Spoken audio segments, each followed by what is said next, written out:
Man United have started off the transfer window by addressing one of our biggest weaknesses of the team. Today's video will be about Manchester United midfield signings I feel we should sign. Man United, but our active or most recent signings have been Man United have signed Ederson from Atalanta for 40 million with a 5 million, no, 40 million fixed fee with a 5 million add-on or bonuses, bonus signings. But when it comes to Ederson, I'll throw some of his stats on the side there. When it comes to Ederson, Ederson is a midfielder that I think Man United have been needing for a while, in my opinion. I think Ederson fits next to Kobe Mainoo very comfortably, right?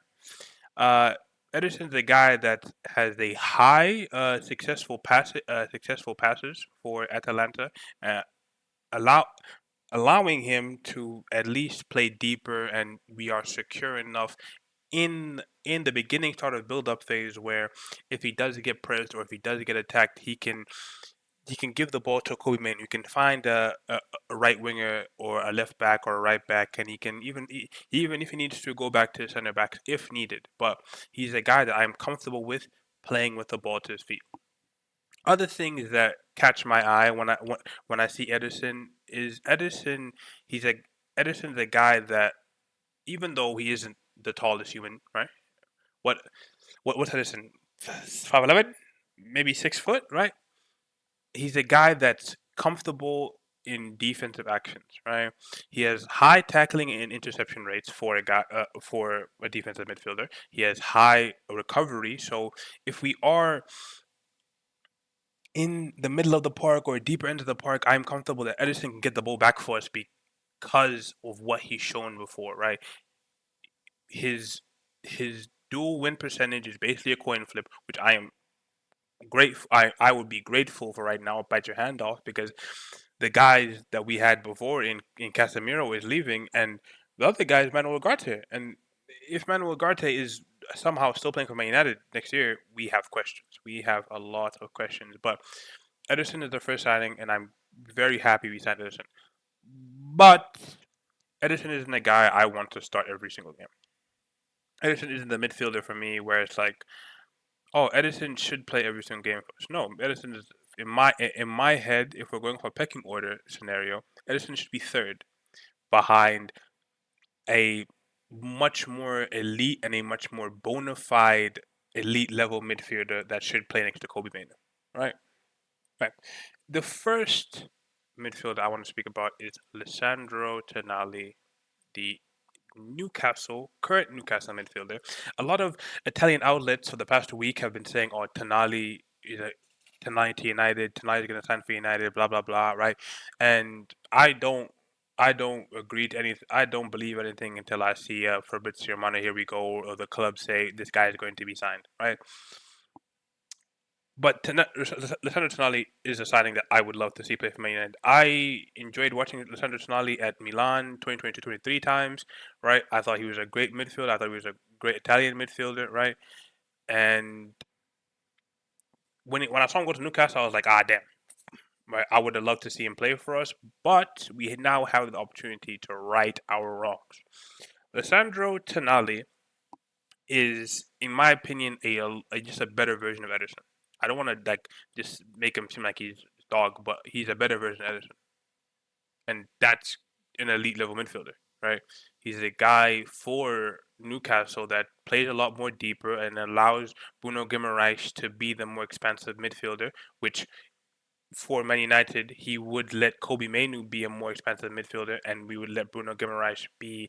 Oh, sorry, you would let Kobe Mainoo be the more expensive midfielder, and Tonali be the one that sits back deeper, that plays the short passes to the center back or to Kobe Mainoo or to Bruno Fernandes if he does drop deeper, right? If we do look at some of Tonali's stats that do pop out, and some of them they are question marks where it's like, oh, the guy the guy doesn't have a lot of duels won. But I feel like he would never have a lot of duels run because of the midfielders he plays next to, right? I think I think Bruno Guimaraes helps a lot with that. And I think Joe Linton helps a lot with that, where he doesn't have to do as much of the dirty work, because he plays in a three midfield more than a two midfield, that he doesn't have to put his body on the line every single time to get the ball back. And that could be a question mark, but I think him and Kobe Mainu will do half and half of the work, right? And Bruno Fernandes could even drop deeper if you need Bruno Fernandes to drop deeper, right? If we're out of possession and Bruno Fernandes drops a little bit deeper, and these two are in like this these two are in this double pivot area here, and Bruno Fernandes wants to drop deeper, Bruno Fernandes, we've seen Bruno Fernandes is capable of helping in defensive actions, right? Right. But Tonali is an exceptional midfielder, and he ticks the boxes of what I want as a current Man United midfielder. I want a guy that's played for that's played or plays for his club and country, right? That's played in international tournament. The guy's won the Euros before, right? The guy's won a Scudetto for Milan. The guy is a Premier League proven player, right? And the guy has pedigree where if we are in high Champions League places, or we are in a very important game, he is comfortable. I'm comfortable enough to know that he's been there before, right? And I don't have fear that the moment could get too big for him at the time. And the next man up, is Bruno Guimarães of Newcastle, right? I have picked two Newcastle players here because I think, obviously, with Newcastle finishing 14th, this gives them opportunity to, if they want to do a hard reset and change players. And I think both of them, if given the opportunity to, could both leave Newcastle this summer. But Bruno Guimarães is the more expensive player when it comes to him and Tonali when they do play in Newcastle, and that would make Kobe Mainu the more deeper player, right? But I think it wouldn't always be Kobe Mainu. I think it'd be a lot interchanging if Bruno Guimarães was the guy to come to Man United, right? Uh, some of Bruno Guimaraes' stats, when you compare them to Sandro Tonali, you can see that Bruno Guimaraes is the guy that has the ball in his feet 24/7 for this club, right? He just shows off the stats, right? If you look at Tonali's stats, all the defensive stuff that Bruno Guimaraes does, Tonali fills in those gaps, right? And you look at Bruno Guimaraes' 2,000 touches, and again, those duels won that weren't Tonali's are automatically onto Bruno Guimaraes, right? But the upside of Bruno Guimaraes is his passing, right? The guy's successful passes, the guy's long passes, and he makes a lot more of creative chances than Tonali does, right?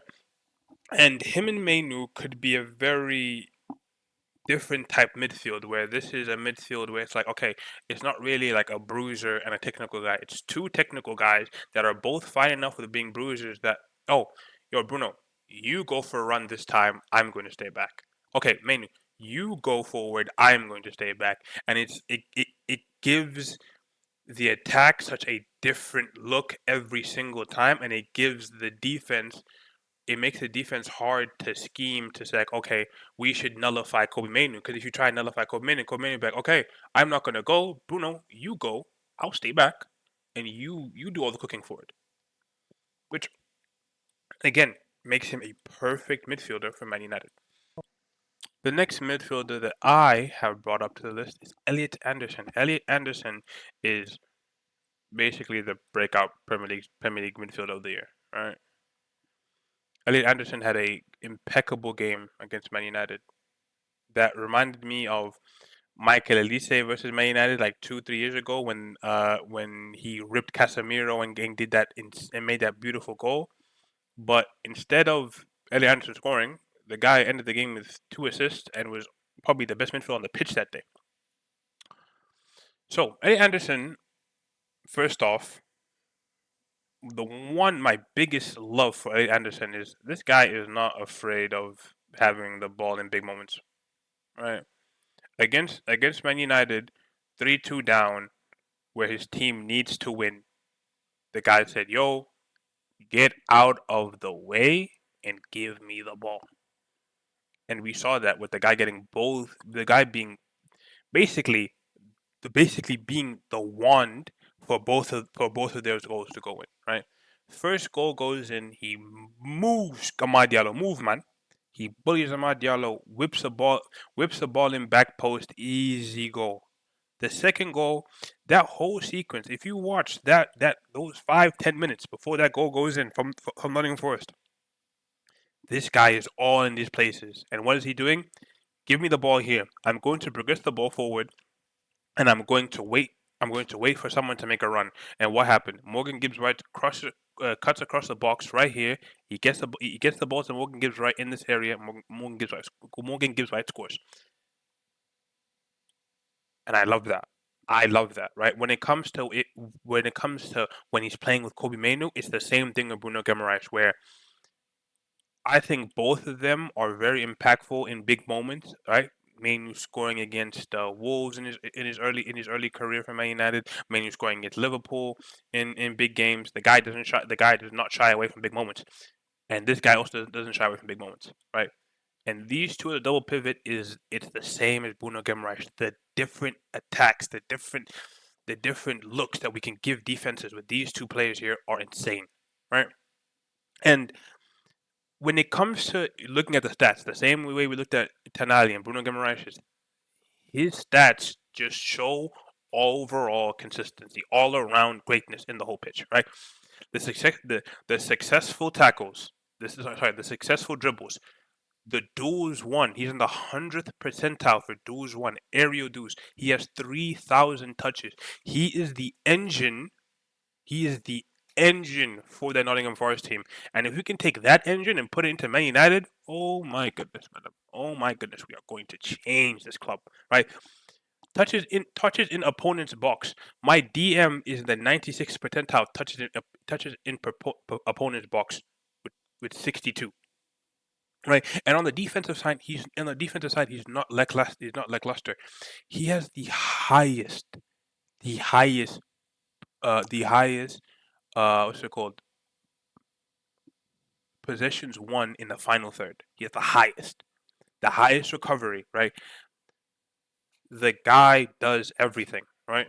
And the and one of, and another big difference for me of why I would love him over Tonali and Bruno Guimaraes. He's 23. Tonali's 26. Bruno Guimaraes is 24. Kobe Mainoo's 21. A 22-year-old and 23-year-old can be our midfield pairing for the next decade, and we're comfortable. You know why? They will be constant England teammates together. They will build so much camaraderie where they will just instill and become a perfect organism in midfield, right? And another thing, he's a player to me where a lot of teams always try to find a do-it-all guy, a Patrick Vieira, a Rodri type player, where someone where it's like, okay, he can like one man midfield, and I think Elliot Anderson can one man midfield. He's good enough for that, right? Obviously, he's in 6'5", 6'4", but the guy is shown across the season that he's good enough to do everything by himself. Right? This turned into an Elliot Anderson Glaze session, but we do have some other midfielders to talk about. And to go from a guy like Elliot Anderson, who does it all, to go to someone that isn't the isn't the greatest going forward, but he's a monster back here, right? He's consistent with recoveries, with breaking up play.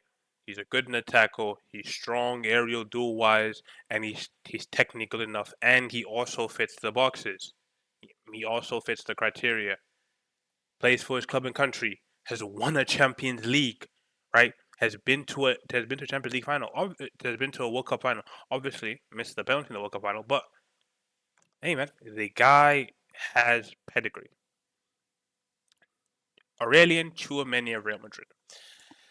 The signing of Aurelien Tchouameni would be a very hard signing to get. Obviously, he might cost 90 million. He might cost 80 million. Right, the same range as the other three guys I talked about.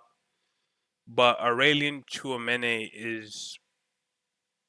he's the ball winner type player that we need, right? He's the guy where it's like the kind of things the kind of the questions where you can have with Tonali or Bruno Guimarães, where it's like, oh, because Tonali and Bruno Guimarães have played in like a 2 and they played in a 3, where they're not always they're not always the one that's left behind. Tchouameni's played center back. Tchouameni's played DM. This is the guy that's defensive sound enough where the same thing I said with Elliot Anderson. We can leave him by himself down here in Kobe. Go forward, go make this a 4-1, and let's leave Tchouameni by himself in progression, right? Where Kobe doesn't have to sit here. He doesn't have to sit here, sit closer. Where I'm comfortable with Tchouameni making these passes, making line splitting passes to get to other players. Where Kobe, go. Tchouameni will get you the ball, right? He will get you the ball. And obviously he's become available because of what is happening at Madrid. Him and Valverde fighting. But if we get Tchouameni over the line, this is an elite level midfield. This is us saying, "Yo, we are here to fight for something next year. A cha- uh, a, an FA Cup, a Carabao Cup, a fight in the league. Obviously, I don't think our team is ready enough to fight for a league title or a Champions League fight, but you can't look at me in the face and say that this team of players, right? This team of players, if it's Tchouameni, if it's Tonali, if it's Anderson, if it's whoever, but this team of players couldn't go and win an FA Cup or couldn't go and make a good fight for the Prem, right? Or couldn't even make a quarterfinal of the Champions League, right? We have the quality of players, like the level of quality of players, and I think a big midfield signing of one of those four just puts us in the stratosphere of, yo, we are here to play ball, right? But now to move on to other midfielders. But the first four midfielders I've talked about are starting every single game, right? Those are the Champions League starters. Those are the midfielders that will play every single game. But these three midfielders I've picked are more of the midfielders that are going to play every other game, I guess, right? Going to sub in Champions League games and not Champions League game, but going to come off the bench in Champions League games. Going to mainly start early cup stage games, right? Are Mateus Fernandez, Stiller, and Manzebe. Manzebe to go from the top from the bottom. Manzebe is a younger midfielder if you want to develop one, right? He's a raw original defensive midfielder that has the technical ability to play to play a 6, an 8, and a 10, right? And I think with us playing in all four competitions, he kind of covers the bases of, okay, he could give you a game at Cam, because we've seen him play Cam in the Europa League a lot of times, and some games for Freiburg, right? We He can give you games at Cam, and obviously not be Bruno Fernandes level, but he could basically be on par to what Mason Mount gives us at Cam, right? He could be on par for what Kobe Mainu gives us, or if you want to play him and Ederson together, or you want to play him and Stiller together, he's comfortable playing the deeper role or the more progressive role, right? With Stiller is a German midfield fazant, like a German midfield professional in a sense, like the role of a deep lying German midfielder, right? Tony Cruz, an older version of Bastian Schweinsteiger. He's a guy that when you look at his stats and you see what he does, it's like, oh, this guy has the ball at his feet at all times. At all times, every single time, right? 88% completed passes, 2,055 passes completed, right? But 55 chances created, 10 big chances created, and instead of where he's playing right now at Strasbourg, he's going to play at Man United with better attackers in front of him, allowing him to make more chances and greater chances, right? Giving him a plethora of attacking players to give the ball. Last but not least, right? Mateus Fernandez, right? Come on, man. Mateus Fernandez is last but not least cheaper option. Mateus Fernandez is a signing because For me, that would be a lot cheaper. Mateus right? Fernandes He allows would us be a lot cheaper opportunity because of of West Ham getting a relegated. more right? technical And maybe type he of could cost more more because West Ham technical did type just of get player relegated. that But gives us kind of what Manzebe gives us, where he can play a cam, he can play a DM. He's a natural 8 instead of a natural 6. So he has that right? playmaking Obviously, just got excellence relegated to with him. West Ham. Right, And but I another don't thing think about he's gonna Mateus Fernandes make us is break the only bank to get him. 21 years old, right? So this But is a guy that we would he's like sign to the probably initial, keep the for a initial long and future at Man perfect United, right? If replacement that's for him being a Ederson, constant backup, if that's him being for someone that's just at the Tchouameni, club for for a someone while, else, right? He is he's that somebody that perfect guy can, to say, okay, we need play a someone to win deeper the role ball in for deep us, places keep and us in good just keep spaces, the and ball right where his taking creative he stats, takes set his pieces for West creative Ham, right? stats and To just keep the ball for us, successful and passes he show can that do all that. when the ball is at his feet, he He can can do make all the that. right decision constantly over and over again. And I think that's it. I think that's all the midfielders that I want to talk about in this video, right? If any Man United people are here, Elliot Anderson. We need to get Elliot Anderson.